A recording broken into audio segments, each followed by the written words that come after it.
Hi అండి. ఈరోజు మన ఛానల్లో వ్లాగ్ వచ్చి బీరకాయ టమాటా కర్రీ చేస్తున్నానండి. చాలా కమ్మగా ఉంటుందండి కర్రీ. చాలా టేస్ట్గా ఉంటుంది. చాలా ఈజీ ప్రాసెస్లో ఎలా చేసుకోవాలో చూపిస్తాను. చాలా ఈజీగా చేసుకోవచ్చండి. ఇప్పుడు మనం ప్రాసెస్లోకి వెళ్ళిపోదాం.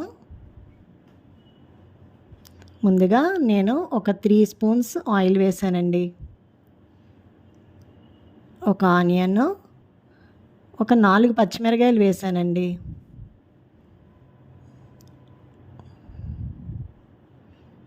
ఉల్లిపాయ కొంచెం మగ్గాక 2 టమాటాలు వేసానండి.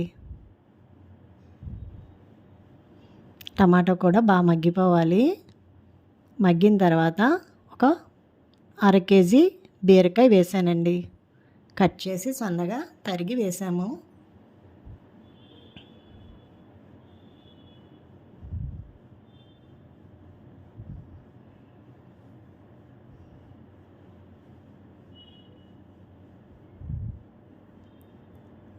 ఇప్పుడు మూత పెట్టేసుకుంటే బాగుంటుందండి. చిటికెడు పసుపు వేసి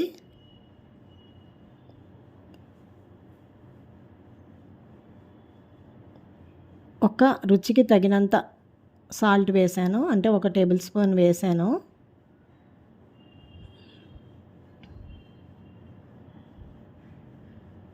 మొత్తం అంతా కలిపేసుకొని మూత పెట్టేసుకోవాలండి. ఎందుకంటే బీరకాయలోంచి వాటర్ కూడా వస్తుందండి.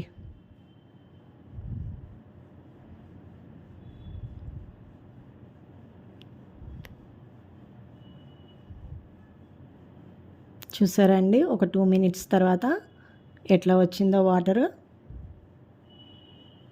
అలా పచ్చివి మనం కాసేపు కుక్ చేసుకుంటే టేస్ట్ చాలా బాగుంటుందండి. చాలా బాగా మగ్గిపోయింది కదండి బీరకాయ టమాటా.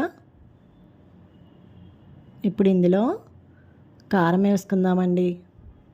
నేను పచ్చిమిరకాయలు ఎక్కువ తీసుకున్నాను కదండి, అందుకని కారం కొంచెం తక్కువే వేస్తానండి. చూసారా, 1 టీ స్పూనే వేసాను కారం.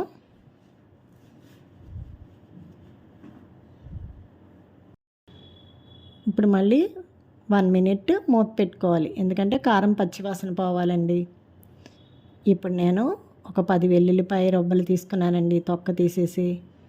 కరివేపాకు అలా వేస్తే అండి చాలా టేస్ట్గా ఉంటుందండి. వెల్లుల్లిపాయ తింటున్నప్పుడు మనకి వెల్లుల్లిపాయలు ఎక్కువ తినడం వల్ల ఆరోగ్యానికి చాలా మంచిదండి. ఇప్పుడు ఇందులో చిన్న టీ గ్లాసుడు వాటర్ యాడ్ చేస్తానండి.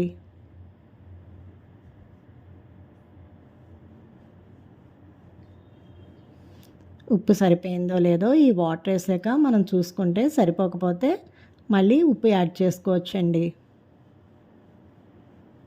అంతే అండి, చాలా సింపుల్. మూత పెట్టేసుకున్నాం కదా, ఒక 5 మినిట్స్కి ఇట్లా దగ్గరికి అయిపోద్దండి. చాలా ఈజీగా చాలా రుచిగా చేసుకోవచ్చండి ఈ బీరకాయ టమాటా కర్రీ. మనం రైస్లో తినచ్చు, రోటీలో తినచ్చు. చాలా టేస్ట్గా ఉంటుందండి.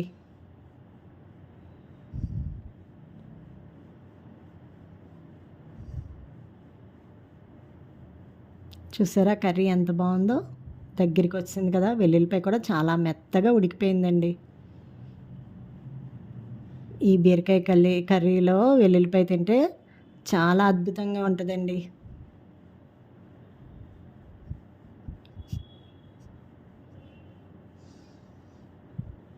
ఇప్పుడు మనం స్టవ్ ఆఫ్ చేసుకొని సర్వింగ్ బౌల్లోకి తీసేసుకుందామండి.